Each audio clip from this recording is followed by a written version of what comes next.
Delhi liquor కేసులో CBI దాఖలు చేసిన ఛార్జ్షీట్పై రౌస్ అవెన్యూ కోర్టులో విచారణ జరుగుతోంది. వర్చువల్గా విచారణకు హాజరయ్యారు ఎమ్మెల్సీ కవిత, సిసోడియా, ఇతర నిందితులు.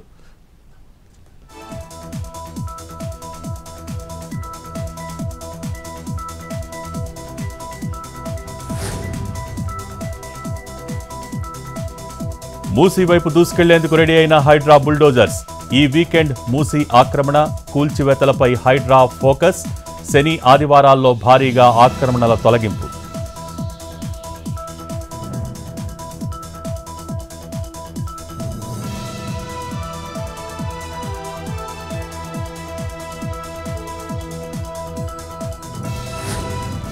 అమీన్పూర్లో అక్రమ నిర్మాణాలను కూల్చేస్తున్న అధికారులు. అనుమతికి మించి అంతస్తులు నిర్మించడంతో తొలగింపు. ఇటీవల కిష్టారెడ్డిపేట పటేలుగూడలో ఆక్రమణల కూల్చివేత.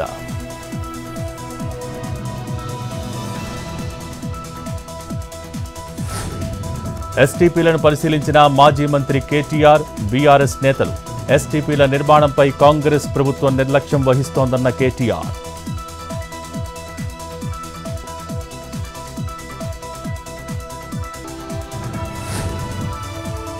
విజయవాడ దుర్గగుడిలో నాసిరకం సరుకుల వ్యవహారంపై ప్రభుత్వం సీరియస్. నాసిరకం సరుకుల వ్యవహారంపై అంతర్గత విచారణ చేపట్టిన దేవాదాయ శాఖ.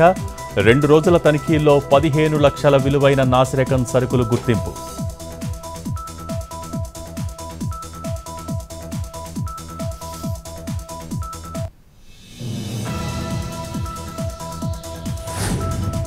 అనకాపల్లి రైల్వే అండర్పాస్ వద్ద వరద నీటిలో చిక్కుకుపోయిన కాలేజీ బస్సు. డ్రైవర్ నిర్లక్ష్యమే కారణమని విద్యార్థుల ఆగ్రహం. చివరకు విద్యార్థులతోనే బస్సును తోయించి బయటకు తీసిన యాజమాన్యం.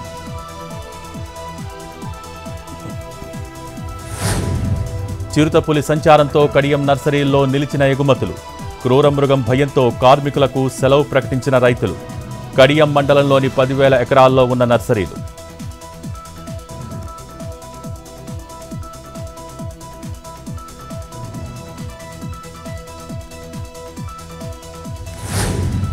కొమరం భీం ఆసిఫాబాద్ జిల్లా వాంకిడిలో ఆశ్రమ పాఠశాలల్లో తనిఖీలు.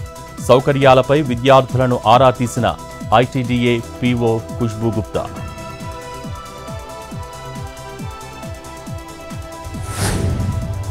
జనగామ జిల్లా పాలకుర్తిలో తొర్రూరు గ్రామంలో ఉద్రిక్తత.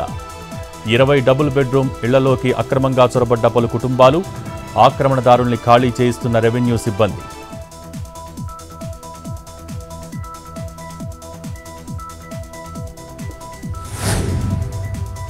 కడప జిల్లాలో రాత్రి నుంచి కురుస్తున్న వర్షం.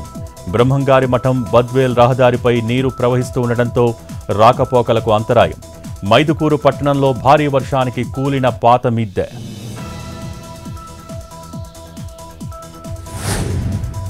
అనంతపురం జిల్లా కణేకల్లులో రథానికి నిప్పుపెట్టిన కేసులో పురోగతి. రథంకు నిప్పుపెట్టిన నిందితుడిని అదుపులోకి తీసుకున్న పోలీసులు. జమ్మూ కాశ్మీర్లో ప్రశాంతంగా 2వ విడత పోలింగ్. 26 స్థానాలకు ఎన్నిక. బరిలో 239 మంది అభ్యర్థులు. సాయంత్రం 6 గంటల వరకు కొనసాగనున్న పోలింగ్. రద్దు చేసిన సాగు చట్టాలను మళ్లీ తీసుకురావాలన్న కంగనా. తన వ్యాఖ్యలు వివాదాస్పదం కావడంతో వివరణ ఇచ్చిన బీజేపీ ఎంపీ. అది తన వ్యక్తిగత అభిప్రాయమే కానీ పార్టీ అభిప్రాయం కాదని ఎక్స్లో పోస్ట్.